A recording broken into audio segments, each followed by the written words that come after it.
Você já sentiu como se estivesse preso em uma batalha que não consegue vencer? Como se houvesse uma força invisível trabalhando contra você, sussurrando mentiras em seus ouvidos e te empurrando para decisões que você sabe que não deveria tomar. Se você está aqui hoje, é porque reconhece que algo está acontecendo em sua vida, algo que vai além do que seus olhos podem ver, algo que toca as profundezas mais íntimas de sua alma e desperta em você uma sede que nunca parece ser saciada. Não importa o quanto você tente alimentá-la. Essa sensação que você carrega não é imaginação sua, não é fraqueza de caráter, não é falta de força de vontade e definitivamente não é algo que você deveria carregar sozinho, em silêncio, envergonhado e com medo de ser julgado. O que você está enfrentando é uma realidade espiritual que tem atormentado a humanidade desde os primórdios dos tempos. Uma batalha que se desenrola não apenas na esfera física, mas nas dimensões mais profundas de seu ser, em sua mente, em seu coração, em sua alma. Quando olhamos para as Escrituras Sagradas, encontramos histórias de homens e mulheres que enfrentaram essa mesma luta. Davi, o homem segundo o coração de Deus, um rei, um guerreiro, um salmista inspirado pelo próprio Espírito Santo, caiu diante dessa tentação quando seus olhos se fixaram em Batseba.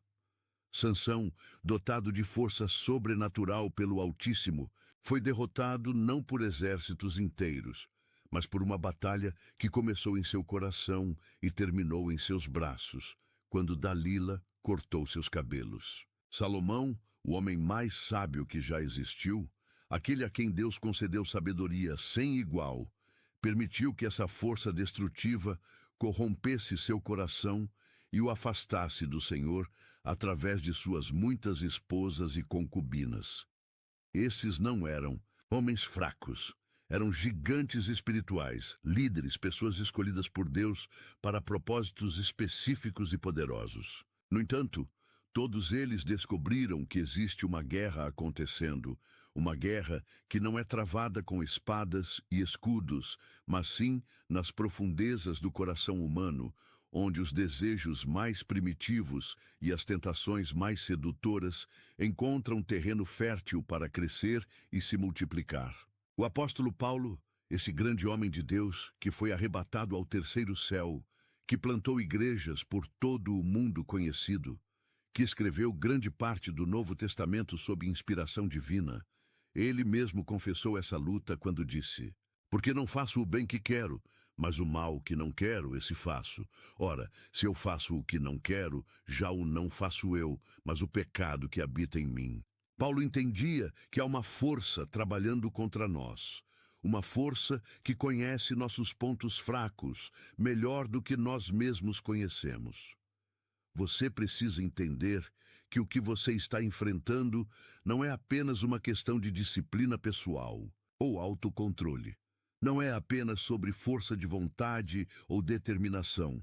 Você está no meio de uma batalha espiritual real, onde forças das trevas estão trabalhando ativamente para destruir seu propósito, corromper seu chamado e roubar a glória que deveria ser dada a Deus através de sua vida.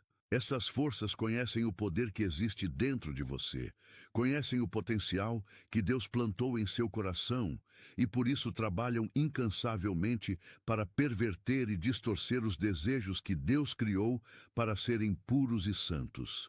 A luxúria não é apenas desejo sexual descontrolado.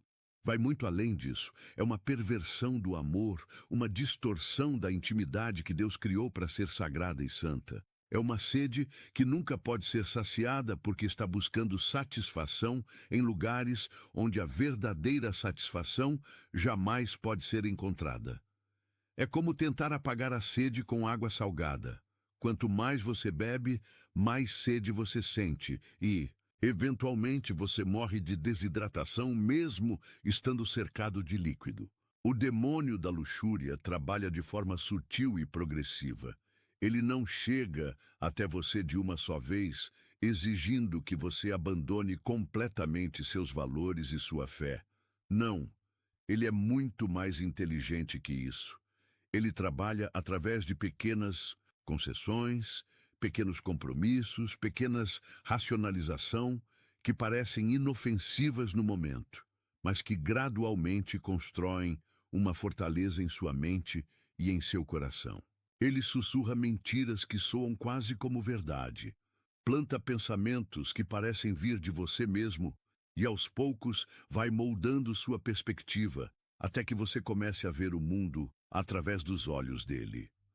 Billy Graham, esse grande evangelista, que pregou para milhões de pessoas ao redor do mundo, que conduziu incontáveis almas aos pés de Cristo, entendia profundamente essa realidade espiritual. Ele sabia que a guerra não é travada apenas nos púlpitos ou nos campos de missão, mas nas salas de estar, nos quartos, nos escritórios, nos pensamentos mais íntimos de cada ser humano. Ele reconhecia que Satã usa a luxúria como uma de suas armas mais eficazes porque ela ataca diretamente a identidade que Deus nos deu como seres criados à sua imagem e semelhança. Quando você compreende que está enfrentando uma força espiritual real, tudo muda. Você para de se culpar exclusivamente e começa a reconhecer que precisa de armas espirituais para uma batalha espiritual. Você entende que não pode vencer essa guerra apenas com força humana, disciplina pessoal ou técnicas psicológicas. Você precisa do poder sobrenatural de Deus. Precisa da armadura espiritual que Paulo descreve em Efésios. Precisa da autoridade que Jesus nos deu sobre todas as obras do maligno. Mas para vencer essa batalha, primeiro você precisa reconhecer quando está sendo atacado. Você precisa identificar os sinais, os padrões, as estratégias que o inimigo está usando contra você. Assim como um general precisa entender as táticas do exército inimigo para desenvolver uma estratégia de vitória, você precisa reconhecer como esse demônio específico opera em sua vida para poder resistir efetivamente e caminhar em direção à liberdade que Cristo conquistou para você. O primeiro sinal de que um demônio de luxúria está operando em sua vida é a constante insatisfação e sede que nunca pode ser saciada. Você pode ter tudo o que pensava que queria: relacionamentos, experiências, realizações, mas há sempre uma sensação de vazio, uma fome que ruge dentro de você, exigindo mais. É como se você estivesse em uma esteira rolante emocional e espiritual, correndo cada vez mais rápido, mas nunca chegando a lugar algum. Você se encontra constantemente buscando a próxima experiência, a próxima sensação, o próximo relacionamento, acreditando que desta vez será diferente, que desta vez você finalmente encontrará a satisfação que está procurando. Essa insatisfação não é acidental. É uma característica distintiva da operação demoníaca, porque os demônios não podem criar, eles só podem perverter e distorcer aquilo que Deus criou. Deus criou em você uma sede legítima por intimidade, por conexão profunda, por amor verdadeiro, por propósito e significado. Mas o demônio da luxúria pega essa sede sagrada e a redireciona para objetos, experiências e relacionamentos que nunca foram destinados a satisfazê-la completamente. É como tentar conectar um plugue na tomada errada. Pode até fazer algum contato, pode até gerar alguma faísca, mas nunca produzirá a energia constante e segura que você precisa. Você se encontra em um ciclo vicioso onde cada tentativa de satisfazer essa sede apenas a intensifica. Cada experiência que você busca, cada relacionamento que você persegue com expectativas irreais, cada fantasia que você alimenta, ao invés de trazer paz e contentamento, deixa você mais inquieto, mais ansioso, mais desesperado por algo que parece sempre estar logo além de seu alcance. É uma fome que se alimenta de si mesma, crescendo mais forte a cada tentativa de satisfazê-la através de meios carnais. Essa insatisfação constante rouba sua capacidade de desfrutar das bênçãos genuínas que Deus colocou em sua vida. Você pode estar cercado de amor, amizade, propósito e provisão, mas o demônio da luxúria coloca óculos escuros espirituais em seus olhos, fazendo com que você veja apenas o que está faltando, apenas o que você não tem, apenas o que você acha que precisa para finalmente ser feliz. Ele mantém seu foco fixo no horizonte distante, impedindo que você veja as flores que estão crescendo bem debaixo de seus pés. O segundo sinal é a crescente obsessão com fantasias e pensamentos que dominam sua mente de forma cada vez mais intensa e frequente. Não estamos falando apenas de pensamentos ocasionais ou tentações passageiras. Todos nós enfrentamos isso como seres humanos caídos. Estamos falando de uma invasão mental, onde sua mente se torna um campo de batalha constante, onde você se encontra perdendo horas do seu dia perdido em fantasias elaboradas, cenários imaginados, relacionamentos inexistentes que parecem mais reais e atraentes do que sua vida atual. Essas fantasias começam a moldar sua percepção da realidade. Você começa a comparar pessoas reais com os personagens perfeitizados de sua imaginação. Relacionamentos genuínos começam a parecer sem graça, sem emoção, insuficientes quando comparados com os dramas intensos que se desenrolam em sua mente. Você desenvolve expectativas irreais sobre como as pessoas deveriam se comportar, como os relacionamentos deveriam se desenvolver, como a intimidade deveria ser experimentada, tudo baseado em fantasias que foram construídas não na realidade de como Deus criou os relacionamentos para funcionarem, mas na perversão que o demônio da luxúria plantou em sua imaginação. Sua mente, que deveria ser um santuário onde você comunga com Deus, onde você processa as experiências da vida com sabedoria divina, onde você desenvolve planos e sonhos alinhados com o propósito de Deus para a sua vida, se torna um cinema interno onde filmes impróprios passam constantemente. Você se encontra assistindo a esses filmes mentais, mesmo quando está tentando se concentrar em outras coisas. No trabalho, em conversas importantes, até mesmo durante momentos de oração e adoração. Essa obsessão mental é particularmente insidiosa porque acontece em um espaço privado onde ninguém mais pode ver ou interferir.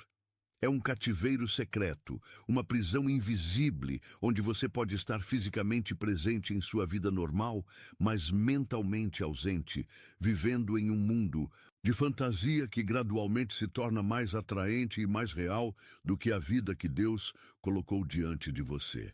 O demônio da luxúria usa essas fantasias como cordas espirituais, amarrando sua mente a padrões de pensamento que o mantém cativo, mesmo quando seu corpo está livre.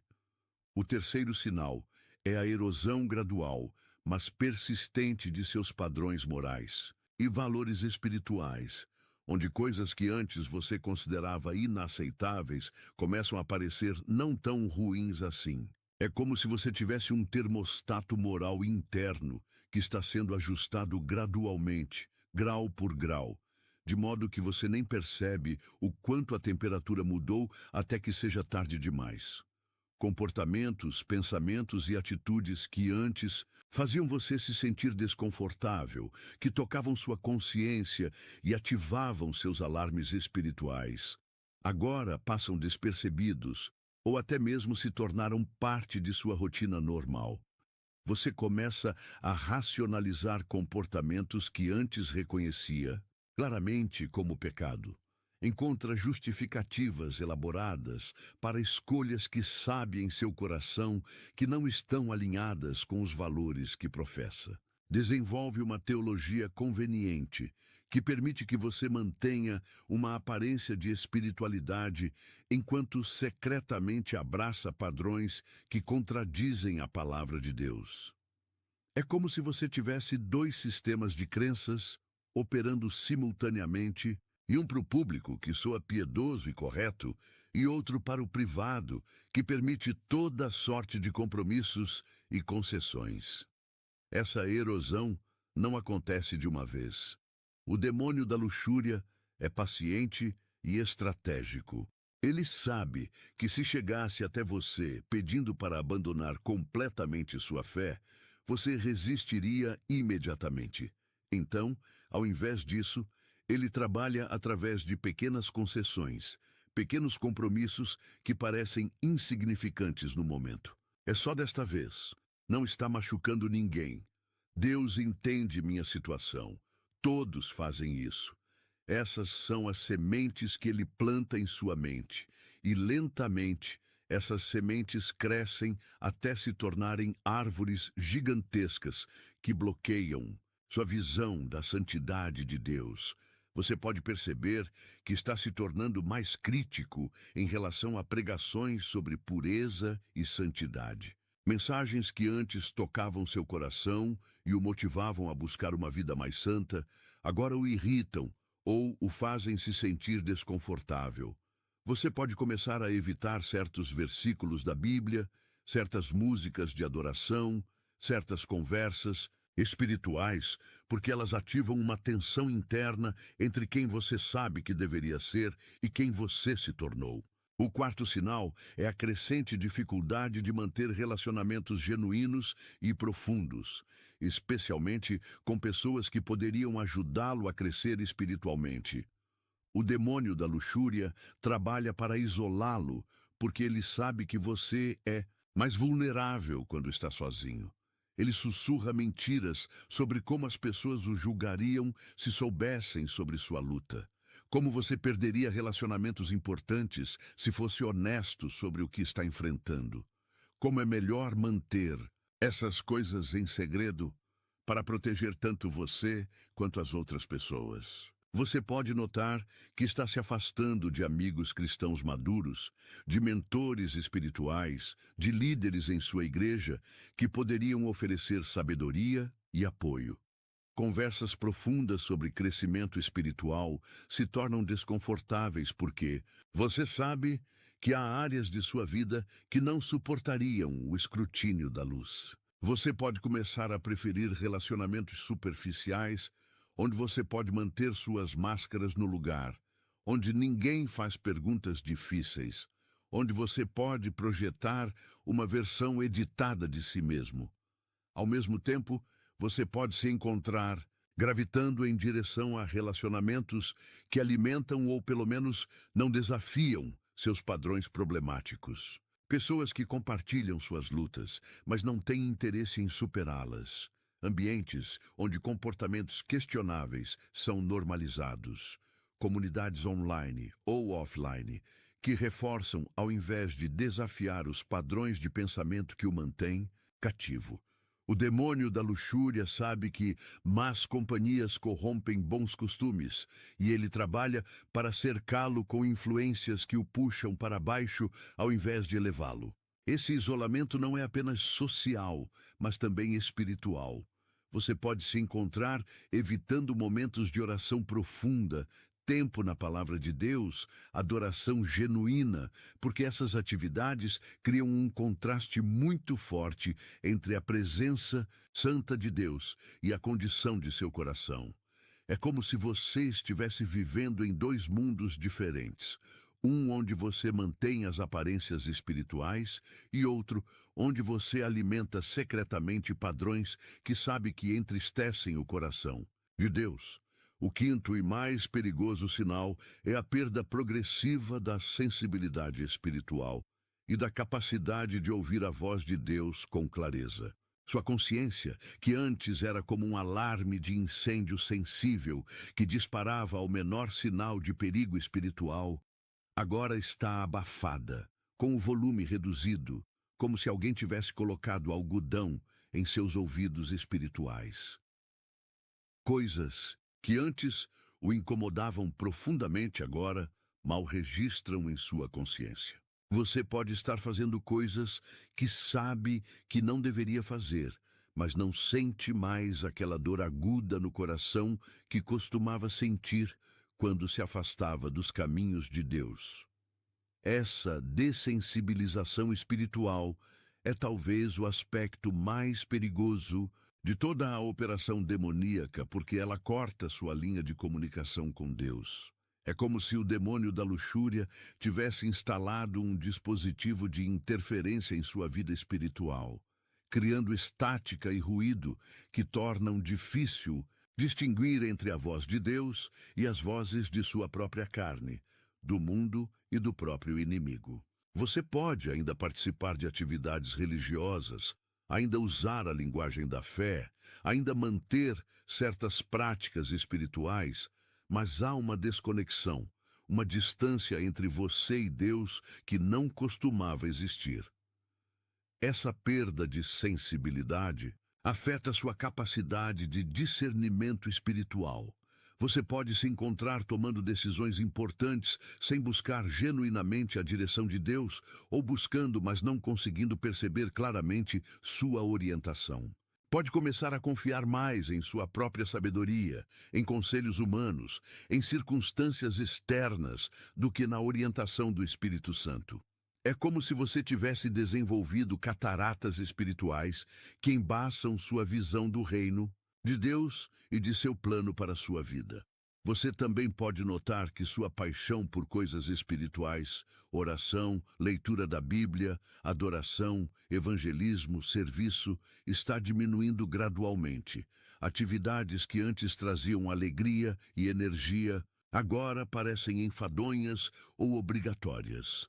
Seu coração pode estar se tornando duro em relação às coisas de Deus, não por uma rejeição consciente da fé, mas por uma dessensibilização gradual, que acontece quando você permite que outras paixões ocupem o lugar que deveria ser reservado exclusivamente para Deus. Agora, você pode estar se perguntando por que isso acontece? Por que Deus permite que seus filhos passem por essa batalha? Porque o demônio da luxúria parece ter tanto poder para influenciar até mesmo pessoas que genuinamente amam a Deus e querem servi-lo. As respostas são profundas e revelam verdades importantes sobre a natureza da vida espiritual e o propósito de Deus para nosso crescimento e maturidade. A primeira razão pela qual essa batalha acontece é que Deus está lapidando o diamante de seu caráter através da pressão e do fogo da tentação vencida. Assim como um diamante precisa ser submetido a pressão e calor imensos nas profundezas da terra antes de emergir como uma joia preciosa, seu caráter espiritual precisa ser testado e refinado através de batalhas reais, onde você tem a oportunidade de escolher entre a carne e o espírito, entre a obediência e a rebelião, entre a santidade e o pecado. Deus não está interessado apenas em sua felicidade temporal. Ele está interessado em sua santidade eterna. Ele não está tentando tornar sua vida fácil. Ele está tentando tornar você semelhante a Cristo. E essa semelhança não pode ser desenvolvida apenas através de experiências agradáveis e circunstâncias confortáveis. Ela é forjada no fogo da adversidade, moldada no iunque da tentação resistida, polida através do atrito da batalha espiritual vencida. Quando você enfrenta a tentação da luxúria e escolhe a pureza, quando sente a pressão do desejo carnal e decide obedecer a Deus, mesmo quando é difícil, quando resiste ao sussurro do inimigo e escolhe ouvir a voz de Deus, você está desenvolvendo músculos espirituais que não podem ser desenvolvidos de nenhuma outra forma. Você está aprendendo a andar no Espírito quando sua carne está clamando por satisfação. Você está descobrindo que é possível ter vitória sobre o pecado através do poder de Cristo. E essa descoberta se torna uma fundação sólida para todas as outras batalhas que você enfrentará na vida. A segunda razão é que essa batalha específica revela e confronta ídolos escondidos em seu coração que precisam ser expostos e derribados antes que você possa experimentar a plenitude do relacionamento que Deus quer ter com você. A luxúria é fundamentalmente idolatria. É colocar a criação no lugar do Criador, é buscar satisfação e significado em lugares onde eles não podem ser encontrados, é adorar o dom ao invés do doador. Deus é um Deus zeloso, não porque ele é inseguro ou carente, mas porque ele sabe que você foi criado especificamente para encontrar sua maior alegria, propósito e satisfação nele. Quando você busca essa satisfação em outros lugares, você não está apenas pecando contra Deus, você está privando a si mesmo da alegria suprema para a qual foi criado. É como uma pessoa que tem acesso a um banquete de rei, mas escolhe comer lixo porque desenvolveu um paladar pervertido, que prefere o que é inferior. O demônio da luxúria trabalha para criar ídolos em seu coração. Ídolos de relacionamentos perfeitos, de experiências definitivas, de satisfação sexual, de validação através da conquista ou do desejo de outros. Esses ídolos são sempre promessas vazias, que prometem dar o que só Deus pode dar, mas Deus os permite em sua vida temporariamente para que você possa descobrir por experiência própria que eles são inúteis. É uma forma misericordiosa de Deus permitir que você esgote todas as outras opções, para que possa finalmente se voltar para Ele como sua única fonte verdadeira de satisfação. Quando você reconhece esses ídolos pelo que eles realmente são, substitutos falsos e inadequados para Deus, e os derruba conscientemente, escolhendo buscar sua satisfação apenas nele, você experimenta uma liberdade e uma alegria que não sabia que eram possíveis.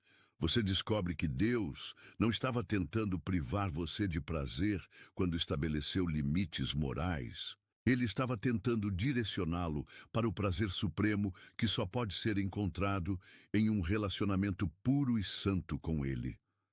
A terceira razão é que Deus está usando essa batalha para desenvolver em você uma compaixão profunda e genuína por outros que estão enfrentando lutas similares, preparando você para ser um instrumento de cura e libertação nas mãos dele.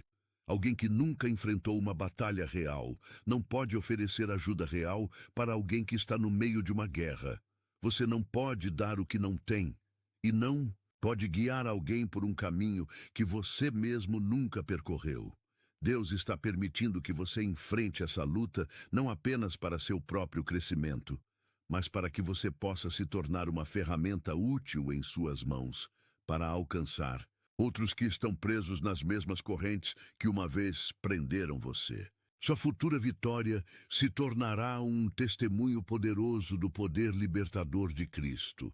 Sua experiência de cura se tornará um bálsamo que você poderá aplicar nas feridas de outros que estão sangrando da mesma forma que você sangrou. Paulo diz que Deus nos consola em toda a nossa tribulação, para que também possamos consolar os que estiverem em alguma tribulação, com a consolação com que nós mesmos somos consolados por Deus. Sua batalha atual está preparando você para um ministério futuro de libertação. Suas lágrimas de hoje se tornarão sementes de esperança que você plantará no coração de outros amanhã. Isso não significa que Deus causa o pecado ou que Ele quer que você fale. Significa que Ele é tão grande e tão sábio que pode usar até mesmo suas lutas e falhas para cumprir propósitos maiores em sua vida e na vida de outros. Ele pode escrever reto por linhas tortas, pode criar beleza a partir de cinzas, pode transformar sua maior fraqueza em sua maior força. A quarta razão é que essa batalha específica força você a desenvolver uma dependência radical de Deus que vai muito além de religiosidade superficial ou espiritualidade casual. É fácil viver uma vida cristã confortável quando as tentações são pequenas e gerenciáveis. É fácil manter aparências espirituais quando você não está enfrentando nenhuma batalha real. Mas quando você se encontra face a face com um inimigo que é maior e mais forte do que você, quando percebe que Sua força de vontade e suas técnicas de autocontrole são inadequadas para a magnitude da batalha. Você é forçado a buscar um poder que está além de si mesmo. Essa é uma das maiores graças que Deus pode conceder a alguém. A graça de reconhecer sua própria insuficiência. Enquanto você acredita que pode vencer essa batalha com suas próprias forças, você nunca experimentará o poder sobrenatural de Deus operando em sua vida. Mas quando você chega ao fim de si mesmo, quando reconhece que precisa desesperadamente de um Salvador, não apenas para perdoar seus pecados, mas para libertá-lo do poder do pecado, você está em posição de experimentar milagres. Jesus disse: sem mim, vocês não podem fazer nada. Isso não é uma declaração de desespero, é uma declaração de esperança. Significa que quando você está conectado a Ele, quando está dependendo dEle, quando está buscando sua força, ao invés de confiar na sua própria, você pode fazer todas as coisas através dele que o fortalece. Sua fraqueza se torna o contexto perfeito para a demonstração da força de Deus. Essa dependência radical que a batalha desenvolve em você não é apenas para vencer a luxúria. Ela se torna o padrão para como você enfrenta todos os outros desafios da vida.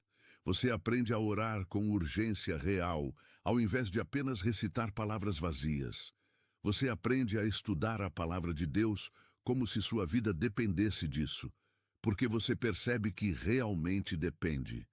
Você aprende a buscar a face de Deus com desespero santo, porque você sabe que sem Ele você está perdido. A quinta e última razão é que Deus está usando essa batalha para revelar a você a profundidade de seu amor incondicional e sua graça transformadora, demonstrando que não há nada em sua vida que seja grande demais para seu poder ou sujo demais para sua misericórdia. Muitas pessoas vivem suas vidas cristãs com uma compreensão superficial do amor de Deus, porque nunca precisaram de sua graça para algo realmente difícil, algo que as envergonha, algo que parece imperdonável ou irreversível. Quando você está no meio da batalha contra a luxúria, quando você falha e se levanta novamente, quando você se encontra voltando repetidamente ao trono da graça, com as mesmas confissões e os mesmos pedidos de perdão, você descobre algo sobre o coração de Deus que não pode ser aprendido de nenhuma outra forma. Você descobre que sua misericórdia é verdadeiramente nova a cada manhã, que seu amor não diminui quando você falha, que sua graça é realmente suficiente para a sua fraqueza. Você pode ter crescido pensando que Deus ama você quando você está sendo bom, mas apenas tolera você quando você está lutando. Essa batalha destrói essa mentira e revela a verdade gloriosa de que o amor de Deus por você é baseado em quem Ele é, não em como você se comporta. Ele o ama em sua força e em sua fraqueza, em sua vitória e em sua derrota, em sua pureza e em sua necessidade de purificação. Essa revelação do amor incondicional de Deus não o torna casual em relação ao pecado. Na verdade, tem o efeito oposto.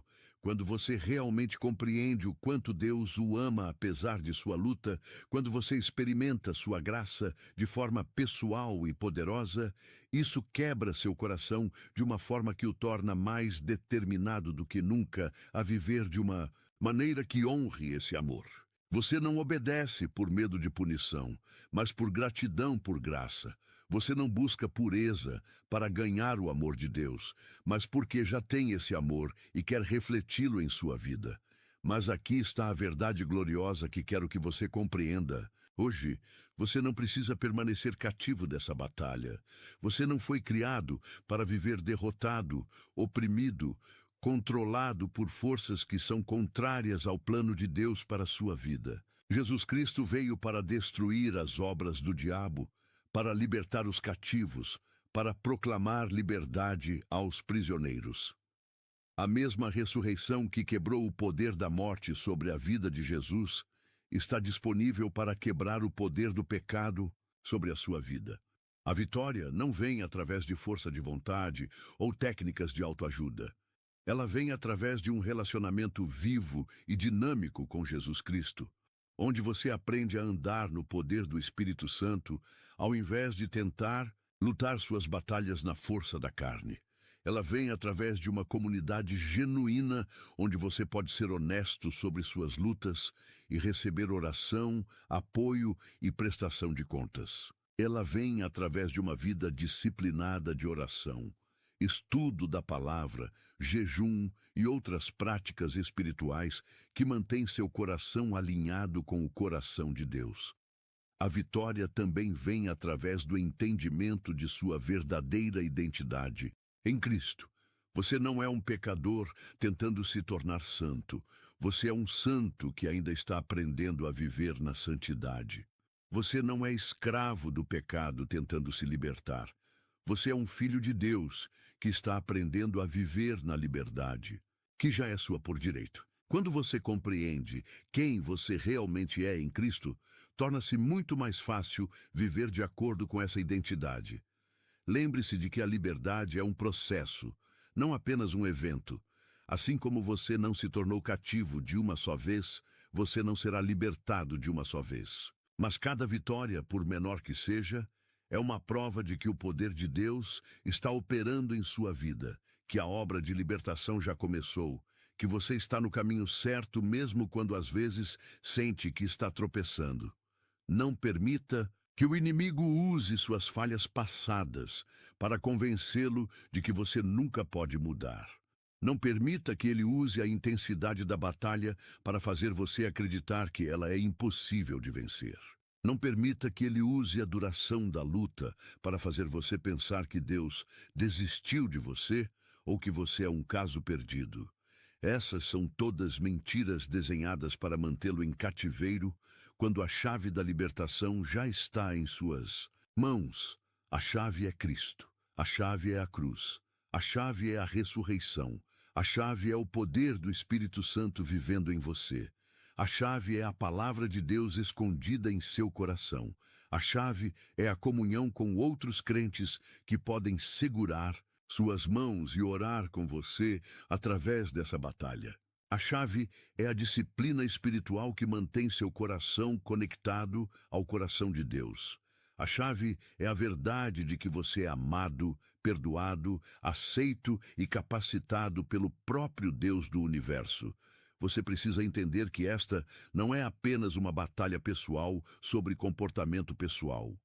Esta é uma batalha cósmica entre o reino de Deus e o reino das trevas, e você é simultaneamente o campo de batalha e o prêmio.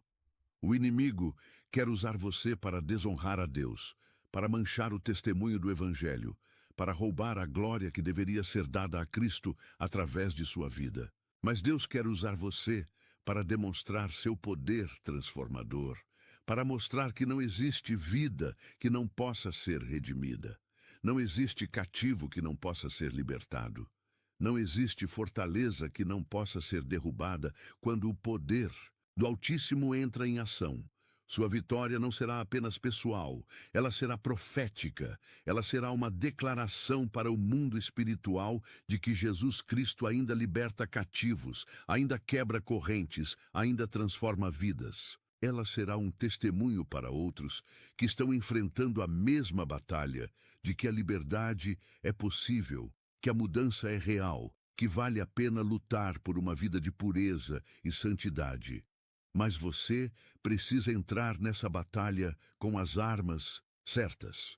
Você não pode lutar uma guerra espiritual com armas carnais. Você não pode derrotar um inimigo sobrenatural com estratégias puramente naturais. Você precisa da armadura de Deus, descrita em Efésios 6, o cinto da verdade, a couraça da justiça, os pés calçados com o evangelho da paz, o escudo da fé, o capacete da salvação e a espada do Espírito, que é a palavra de Deus.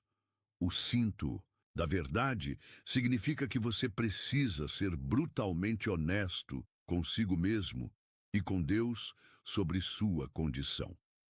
Não há lugar para negação, racionalização ou minimização.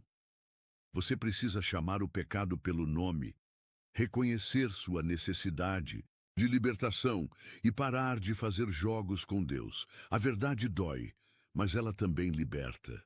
Você não pode ser curado de algo que não está disposto a admitir que está quebrado. A couraça da justiça significa que você precisa vestir a justiça de Cristo, não tentar estabelecer sua própria justiça através de esforços humanos. Você precisa descansar na verdade de que foi justificado pela fé, que sua posição diante de Deus é segura não por causa de seu desempenho, mas por causa da obra de Cristo. Isso remove o desespero e a culpa que muitas vezes alimentam ciclos de pecado e derrota. Os pés calçados com o Evangelho da Paz significam que você precisa permanecer firme na verdade de que você tem paz com Deus, através de Jesus Cristo. Não importa quão intensa seja a batalha, não importa quantas vezes você tenha falhado no passado, você não está lutando para ganhar a aprovação de Deus. Você já tem essa aprovação. Você está lutando a partir de uma posição de vitória, não para uma posição de vitória. O escudo da fé é sua confiança ativa de que Deus é quem Ele diz que Ele pode fazer o que Ele promete fazer, que suas promessas são verdadeiras mesmo quando suas circunstâncias parecem contradizê-las. Quando o inimigo atira dardos inflamados de tentação, dúvida, acusação e desespero, sua fé em Deus extingue esses dardos antes que eles possam incendiar sua alma. O capacete da salvação protege sua mente, seus pensamentos, sua perspectiva. Ele lembra você de quem você é em Cristo, de onde você está indo, de qual é seu destino eterno. Quando o inimigo tenta plantar pensamentos de derrota, desesperança ou vergonha, o capacete da salvação os deflecte com a verdade de que você é filho de Deus, herdeiro de suas promessas, destinado para a glória eterna. A espada do Espírito, que é a palavra de Deus, é sua arma ofensiva. É como você ataca as fortalezas do inimigo, como você derruba argumentos que se levantam contra o conhecimento de Deus, como você renova sua mente com a verdade de Deus. Cada promessa de Deus é uma espada que você pode usar para cortar as cordas com as quais o inimigo está tentando amarrá-lo. Você também precisa entender o poder da oração e do jejum nesta batalha. Algumas batalhas só podem ser vencidas através de oração e jejum, porque elas requerem um nível de intensidade espiritual que só pode ser alcançado quando você nega a si mesmo as distrações e confortos da vida normal e busca a Deus com todo o seu coração, alma, mente e força. O jejum não é uma tentativa de forçar a mão de Deus ou de ganhar seu favor através de privação. É uma forma de humilhar-se diante de Deus, de demonstrar que você está desesperado por sua intervenção, de criar espaço em sua vida para que Ele possa trabalhar. Quando você jejua e ora, você está declarando que sua necessidade de Deus é maior do que sua necessidade de comida, conforto ou qualquer outra coisa que você está escolhendo abrir mão temporariamente. A prestação de contas também é crucial. Você precisa de irmãos maduros na fé que possam caminhar com você através dessa batalha, que possam orar por você, que possam fazer as perguntas difíceis, que possam celebrar suas vitórias e ajudá-lo a se levantar quando você cair. O inimigo quer mantê-lo isolado, porque ele sabe que você é mais fraco quando está sozinho. Mas quando você tem uma comunidade genuína de crentes ao seu redor, você tem um exército espiritual lutando ao seu lado. Você também precisa ser intencional sobre seu ambiente e suas influências. Você não pode esperar vencer uma batalha contra a luxúria se está constantemente se colocando em situações que alimentam essa luta. Isso pode significar fazer mudanças radicais em seus hábitos de mídia, em seus relacionamentos, em suas atividades, em sua rotina diária. Pode significar cortar certas amizades, evitar certos lugares, desinstalar certas aplicações, criar filtros e barreiras que tornem mais difícil para você cair em tentação. Isso não é legalismo, é sabedoria. Você não está tentando se salvar através de regras. Você está criando um ambiente que apoia sua santidade ao invés de sabotá-la. Você está removendo pedras de tropeço desnecessárias e criando pontes que o ajudam a caminhar na direção certa. Lembre-se também de que a vitória não significa ausência de tentação. Jesus foi tentado em todas as coisas, mas não pecou. Você pode esperar enfrentar tentação pelo resto de sua vida, mas você não precisa ceder a ela. A diferença entre um crente derrotado e um crente vitorioso não é que um é tentado e o outro não. É que um cede à tentação e o outro resiste através do poder de Cristo. Cada vez que você resiste à tentação, cada vez que você escolhe a obediência em vez da rebelião, cada vez que você busca a Deus em vez de se voltar para substitutos, carnais, você está fortalecendo sua capacidade de resistir na próxima vez. Você está desenvolvendo disciplina espiritual, maturidade cristã e intimidade com Deus, que se tornam fundações sólidas para todas as outras áreas de sua vida. Mas talvez o mais importante de tudo é que você precisa compreender que sua identidade não está em sua luta. Você não é definido por sua batalha contra a luxúria. Você não é alguém que luta contra a luxúria. Você é um filho de Deus, que acontece de estar enfrentando uma batalha específica. Sua identidade está em Cristo, não em sua luta. Seu valor está em quem Deus diz que você é, não em quão bem você está se saindo em qualquer área específica da vida. Tornarão marcas de vitória. Sua história de libertação se tornará um testemunho poderoso do poder transformador de Deus. Sua experiência de graça se tornará uma fonte de esperança para outros que estão enfrentando lutas similares. Deus não desperdiça nada, nem mesmo suas lutas, nem mesmo suas falhas, nem mesmo seus momentos mais escuros podem ser transformados em algo belo quando você os entrega nas mãos dele. Então, enquanto você reflete sobre sua própria jornada, enquanto você pensa sobre as batalhas que tem enfrentado e as vitórias que ainda precisa conquistar, deixe-me fazer uma pergunta que pode mudar tudo. Você está pronto para parar de lutar sozinho e começar a lutar com o poder de Deus? Você está pronto para trocar sua força insuficiente pela força ilimitada dele? Você está pronto para descobrir que a liberdade pela qual você tem ansiado não é apenas possível, mas é exatamente o que Deus quer dar a você hoje?